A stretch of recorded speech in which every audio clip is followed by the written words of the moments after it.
जायफोर फरायसाफोरा दिनै जिल्लानि सिङाव टप 10 मासि आवग्रिनो हाबाय नोंथांमोन गासैनिसिमबो आंनि फारसेनिफ्राय कंग्रेचुलेशन आङो जासिहरबाय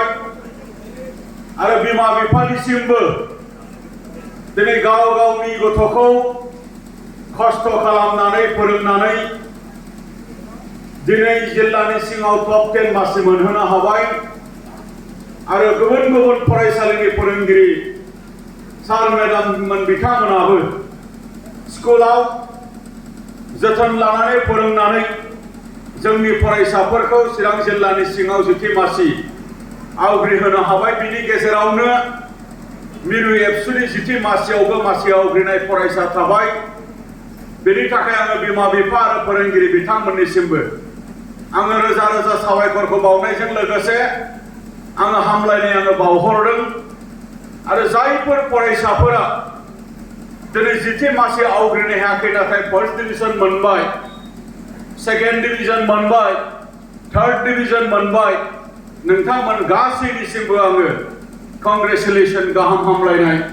आङो हामलायथि नोंथांमोननो बावहरदों आरो गासै बिमा बिफा दिथागिरि आरो जोंनि सार मेडाम मोननिसिमबो आङो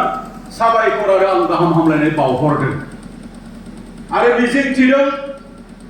जायफोर माबा मोनसे जाहोननि थाखाय देग्लायनि मेट्रिक आनजादाव उथ्रिसारनो हायाखै बै फंबाय बिनानावमोन अनजाथाव फरायसाफोर बिथांमोनाबो गोसोनि मोनसे नाजानाय लानानै गोसोनि मोनसे बोलोखौ लानानै आरो फिन मोनसे नाजाफिननायनि गेजेरजों सोरबा कम्पार्टमेन्टेल जुदि होनांगौबा बिथांमोना मोजां होफिननायनि गेजेरजों उथ्रिसारनो हाथों आरो सोरबा फेल जादोंबा बिथांमोना फैगोन बोसोराव आनजादखौ उथ्रिसारनांगौनि थाखाय दानिफ्रायनो जेन खस्थ' खालामो बेनि थाखाय आं बिथांमोनखौ खावलायदों आरो आनान गसाइया इसोरा जेन बिथांमोननो गोग्गो सोलोंथाइ लाफिननो आरो गोसोआव बोलो मोनफिननो थाखाय जेन मदद खालामो आङो आनान गसाइनि खाथियावबो आङो दिनै आरज गाबदों दिनै चिरां जिल्ला दुलाराय फरायसा आफादा जिल्लानि सिङाव सोलोंथाइ जौगानांगौनि थाखाय जेरैबायदि हाबाफारि लाबाय थादों दिनै पास जानाय फरायसाफोरखौ बरायनाय हाबाफारि लादों बे नङा पास जानाय फरायसाफोरनोल' मान होदों बे नङा दिनै बिसोर मोनफैनांगौनि थाखाय चिरां जिल्ला दुलाराय फरायसा आफादा आरो जिल्लानि सिङाव थानाय गोबां आनसलिकफोरा आरो गोबां आनसलिकनि सिङाव थानाय गासै 35 टा इउनिटआ नैबे आनजाद जानायनि सिगां बा रिजाल्ट मोननायनि सिगां जोंनि फरायसाफोरजों स्कुलाव थाङै थाङै मोजां रिजाल्ट खालामनांगौनि थाखाय गुन गोनां सोलोंथाइ लानांगौनि थाखाय आथिखालनि बादायलु मुगायाव स्किल एजुकेशनजों लोगोसे क्वालिटी एजुकेशन लानांगौनि थाखाय मोटिवेशनल हाबाफारि काउन्सिलिं हाबाफारि मालाबा एबसुनि बुंथिगिरिनि गेजेरजों आरो मालाबा सोरखौबा जाफुंसारनाय मानसि लाबोनायनि गेजेरजों बुंथिगिरि लाबोनायनि गेजेरजों मालाबा फरायसालियाव मालाबा गामियाव मालाबा बबेबा कमिउनिटि हलाव बेबायदि गोबांथार हाबाफारि लाबोनायखौ जों नुदों आरो बिनि अनगायैबो दहाय फोरमायलांदों जे टेलेन्ट सार्च आनजाद दुलाराय फरायसा आफादा खुङो टेलेन्ट सार्च आनजादखौबो जोंनि फरायसाफोरनो थुलुंगा होनो थाखायनो जों दुलाराय फरायसा आफादा जों दिनै खुंदों दिनै टेलेन्ट सार्च रिजाल्टआनो जोंनि मेट्रिकनि रिजाल्टखौ जोङो सिगांग्रोयै जोंनो फोरमायग्रोयो जोंनि देग्लायनि टेलेन्ट सार्चनि एग्जामा माबायदि रिजाल्ट होगोन बेनो बिनि उननि मेट्रिक आनजादनि रिजाल्टनि एसेल' डिफारेन्स 1-2-3% बेबायदिल' डिफारेन्सनि रिजाल्टखौ जोङो टेलेन्ट सार्चनि गेजेरजों जों मिथिग्रोयो देग्लाय रिजाल्टआ एसे डाउन जानो हागौ देग्लाय रिजाल्टआ एसे आप जागोन देग्लाय रिजाल्टआ ओरैबायदि जागोन बेखौ जोङो मोनदाङो दा देग्लाय जोङो आसाम नाङै जोंनि फरायसाफोरनि जिखिनि मोनसे मेट्रिक जेनाखि रिजाल्ट थांनाय बोसोरनि रुजुनायाव एसे खम जानो हागौ होननानै थांनाय बोसोरनि जिखिनि टेलेन्ट सार्च एग्जाम बेवहायनो जों एसे ताल मोनखानाय आरो गमामायैनो थांनाय बोसोराव 4000नि खाथियाव जोङो फार्स्ट डिभिजननि अनजिमा अल आसाम जों मोनदोंमोन देग्लाय 3000नि खाथिसिमल' जोङो देग्लाय मा होनदों फार्स्ट डिभिजननि अनजिमाखौ जोङो मोनदों देग्लाय 2826 जोङो मोनदों थांनाय बोसोराव 4000नि खाथियाव जोङो मोनदोंमोन बेखौ जोङो टेलेन्ट सार्च आनजादजोंनो जोङो मिथिखानाय आरो दिनै चिरां जिल्ला दुलाराय बर' फरायसा आफादनि सिगाङाव बा चिरां जिल्लायाव थांनाय बोसोराव चिरां जिल्लाया आसाम नाङै फार्स्ट पजिशन मोनदों क'क्राझार उदालगुरि बाक्सा तामुलपुर बिथांमोनाबो एसे गोजौआवमोन बा गुबुन गुबुन जिल्लाफ्राबो एसे गोजौआवमोन बै थांनाय बोसोरनि टेलेन्ट सार्चआवनो जोङो मिथिखानायमोन जे देग्लायनि रिजाल्टआ बिराद गोजौआव थांगोन बेबायदिनो थांमारदोंमोनबो नाथाय देग्लायनि रिजाल्टखौ लानानै जों गोजोनाखै नङा जों गोजोनदों नाथाय रुजुनानै कम्पेरिजन खालामनानै बुंनायनि बेलायाव बुंनांगौनि थाखाय नोंथांमोननो बे मोनसे स्टेटिस्टिक्स बेबायदि मोनसे डेटाखौ आं नोंथांमोननो मिथिनो थाखाय आङो बेवहाय फोरमायनाय जादों दा देग्लायनि जायफोर फरायसाफोरा फार्स्ट डिभिजन मोनबाय देग्लायनि जायफोर सेकेन्ड डिभिजन मोनबाय जायफोर थार्ड डिभिजन मोनबाय नोंथांमोना दिनै मेट्रिक आनजादखौ उथ्रिसारबाय नोंथांमोननि गिदिरथार बिबाना जाहैबाय दा हायार सेकेन्डारियाव एडमिशन लानानै सोरबा साइन्सआव फरायनांगोन सोरबा कमार्सआव फरायनांगोन सोरबा साइन्स माने आर्ट्सआव फरायनांगोन आरो सोरबा डिप्ल'मा बेबायदि माने फरायनो थांगोन आरो सोरबा भकेशनेल बेबायदि मोनसे कर्स फरायनो थांगोन आरो बेखौ नोंथांमोना दिनै सोरबा दिनैसिमाव एडमिशना जाबाय दहाय जोङो फरायसाफोरजों जों सोंनानै मिथिबाय क'क्राझार गभर्नमेन्ट कलेजाव साइन्सआव एडमिशन लाबाय क'क्राझार इउएन एकाडेमियाव साइन्सआव एडमिशन लाबाय सोरबा बिजनि बान्दोआव साइन्सआव एडमिशन लाबाय सोरबा नोङो बहाबा एडमिशन लाबाय आरो एडमिशनखौ मोनखांनायनि उनाव जोंनि देग्लायनि मेट्रिक पास जानाय फरायसाफोरनि चेलेन्जेसआ एसे बारा जासिगोन मानो मेट्रिक आनजादनि पार्सेन्टेजआ फरायसाफोर गोसोआव ला मेट्रिक आनजादाव पास जानायनि बा मोननायनि जेनाखि पार्सेन्टेज आरो जे जौखोन्दो बा जिखिनि नाम्बार बे नाम्बारा जोंनो मोजां कलेजाव एडमिशन मोननायनि थाखाय बियो जोंखौ मदद खालामो जोंनि फरायसाफोरखौ मदद खालामो बिनि उनाव हायर सेकेन्डारिनि जिखिनि रिजाल्ट बियो नोंनि जिउनि थांखिखौ जाफुंहोनायाव हायर सेकेन्डारिनि रिजाल्टआ नोंखौ मदद खालामगोन नों डक्टर जानो लुबैदों नों इन्जिनियार जानो लुबैदों नों मेनेजमेन्टआव थांनो लुबैदों नों बबेबा नोङो टेकनिकेल लाइनआव थांनो लुबैदों नों बहाबा नोङो फरायहैनो लुबैदों बेवहाय नोंनि हायर सेकेन्डारि रिजाल्टआ बा हायर सेकेन्डारिनि जिखिनि कर्स बियो जोबोद इम्पर्टेन्ट फंबाय बिनानावमोन मानाव गेदेर बिमा बिफा नोंथांमोन मान गोनां जोंनि सिबिनां रायजो राजा नोंथांमोन दा बेखायनो नोङो जिबायदि मोनसे सिनसियरिटि जिबायदि मोनसे नोङो सांग्रांथिखौ लानानै मेट्रिक आनजादखौ नोङो फरायदोंमोन बिनि बांसिनै नोङो दिनै हायर सेकेन्डारियाव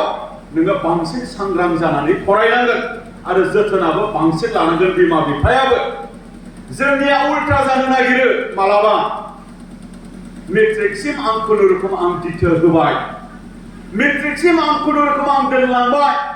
मेट्रिकसिम आं खुनुरुखुम हस्टेलाव नायहैबाय मेट्रिकसिम आं खुनुरुखुम आङो बिजनियाव आङो लजिंआव थाहैफाबाय हायर सेकेन्डारि मोननाय लोगो मेट्रिक पास जानाय लोगो गथ'आ देरबाय फरायसाया देरबाय लोगो दिगिबो मोनबाय गाव हारसिङै थासिगोन गाव हारसिङै फरायसिगोन फरायसायाबो सानबायब्ला बिमा बिफायाबो जुदि सानबायब्ला नैबेबायदिजों गोबां फरायसाया हायर सेकेन्डारियाव फरायनाया नष्ट जानाय जोंनियाव गोबां बिदिन्थि दं। मेट्रिकआव नोङो लेटार मोननाय,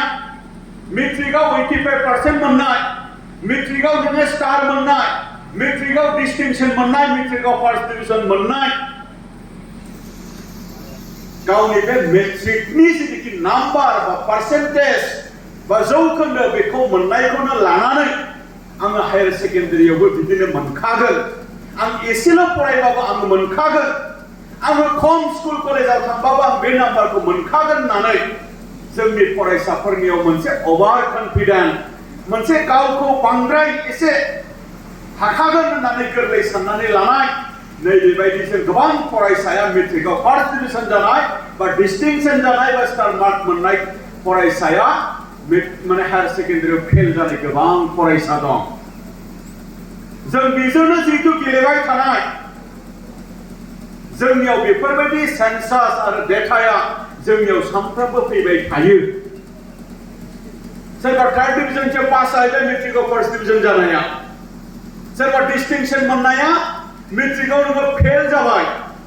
आरो सोरबाया ओरैबायदि जाबाय नोङो फरायलानो मेट्रिकआव फार्स्ट डिविजन मोनबाय नालाय मटर साइकेल बिबाय, स्कुटि बिबाय, बाइक बिबाय, बायनानै होनो हायाब्लाबो सिगि सिगाव बायदि मैया नोङो गाबनानै सिगिनानै दिनै बाइक मोनबाय, आरो बाइक एक्सिडेन्ट जानानै मेट्रिक फार्स्ट डिविजन डिस्टिंक्शन मोननाय फरायसाया जिउ गोमानाय, फरायनाय आसखान्दा जानाय, बेबायदि गोबांथार जोंनियाव बिदिन्थि दं। दा बेखायनो जोंनि देग्लायनि पास जानाय फरायसाफोरखौ आं गुरै खावलायनो लुबैदों, मेट्रिक पास जानानै गोदान जायगायाव गोदान कलेजाव एडमिशन मोनहैबाय, थिगानो दं, गोदान लोगोबो मोनबाय, गोदान लोगोबो जानांगोन, गोदान फोरोंगिरिबो मोनबाय, नोङो जेरै हाइ स्कुलाव नोङो फरायनायाव जेरैबायदि जोथोन मोनदों बे जोथोनखौ बै कलेजाव मोननोबो हागौ बा मोनाबो हागौ, नाथाय गावनि जिउनि थांखि, बे जिउनि थांखिखौ जाफुंहोनांगौनि थाखाय नोङो राफोदसिन जानांगोन। सोर लोगोआ मा गाननानै फैदों,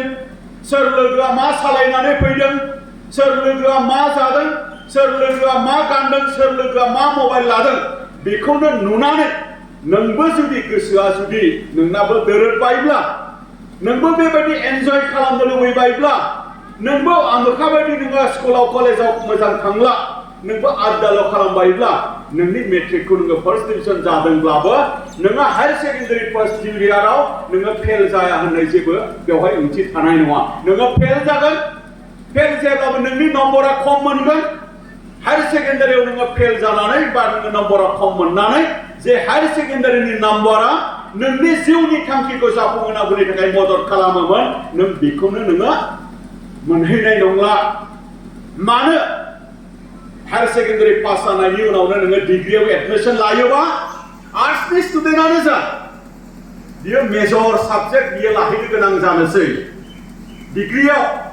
English major, economics major, mathematics major, बड' एमआइलआव मेजर, एजुकेशनाव मेजर, पलिटिकल साइन्सआव मेजर, बा गुबुन गुबुन साबजेक्टआव नोङो मेजर, हिस्ट्रियाव मेजर लानो गोनां जानोसै। दानिया नोंनि हायार सेकेन्डारि नाम्बारा खम, आरो नों जेराव मेजर लानो नागिरदों इंलिशनि नाम्बाराबो खम, अब्ला नोंनो सोर कलेजा नोंनो मा होनदों डिग्रियाव मेजर होनो, आरो डिग्रियाव नोङो मेजर लानानै जुदि नों फरायाब्ला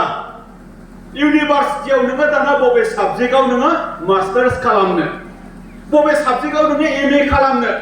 बबे साबजेक्टआव नोङो एमएससी खालामनो, बबे साबजेक्टआव नोङो एमकम खालामनो, बे बाथ्राफोराथ' फैनोसै ना, नंगौना नङा दे? दा बेखायनो बे बाथ्राखौहाय मोजाङै ला। जोंनियाव ओरैबायदि खम इउनिभार्सिटि दङ जे डिग्रियाव नोङो मेजर गैयाब्लाबो नोङो मा होनदों इउनिभार्सिटि कमन एडमिशन टेस्ट बेखौ होनानै एन्ट्रेन्स टेस्टखौ होनानै नोङो एमए फरायनो मोननाय, मास्टार्स फरायनो मोननाय इउनिभार्सिटिया खम दङ। मेजर गैयाब्लाबो सिम्पल फरायनानै नोङो बै एन्ट्रेन्स टेस्टखौ नोङो पास जानानै इउनिभार्सिटि फरायनो मोननाय इउनिभार्सिटिया जोंनाव खम दङ। नाथाय बड'लेण्ड इउनिभार्सिटियावथ' मोननाय नङाना, गुवाहाटि इउनिभार्सिटियाथ' होआ मेजर बेकग्राउन्ड नङाबा, नङा होनबा सन्जय सार? बेबायदि मेजर बेकग्राउन्ड नङाबा होआ। फारसेथिं नोङो मा होनदों मेजर बेकग्राउन्ड नङाब्लाबो नोङो इउनिभार्सिटि कमन एन्ट्रेन्स एग्जामिनेशनखौ होनानै आसाम इउनिभार्सिटियाव नोङो एडमिशन मोनाबो जानो हागौ नोङो तेजपुर इउनिभार्सिटियाव नोङो एडमिशन मोनाबो जानो हागौ गुबुन डिब्रुगड़ इउनिभार्सिटियाव नोङो एडमिशन मोनाबो जानो हागौ दा बेखायनो हायर सेकेन्डारि इज very important four every student नोंनि केरियारखौ दानांगौनि थाखाय आरो फारसेथिं नोङो मेडिकेलाव थांनोसै मेडिकेलाव थांनांगौनि थाखाय नोङो साइन्सआव फरायग्रा स्टुडेन्टआ जेरैबायदि नोङो साबजेक्ट कम्बिनेशनखौ खालामदों दा बेवहाय हायर सेकेन्डारियाव मिनिमाम मोनसे पार्सेन्टेज बेवहाय बिनोसै आरो बेवहाय नोंहा आरो इन्टारभिउ नोंहा एटेन्ड खालामनो गोनां जानोसै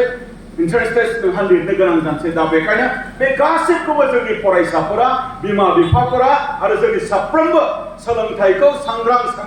सोलोंथाइखौ गोनां सानग्रा मानसिफ्रा बे बिथिंखौ मिथिनानै लानाया जोबोद गोनां होननानै आं सानो आं दा बेखिनि बाथ्राखौनो बुंबाय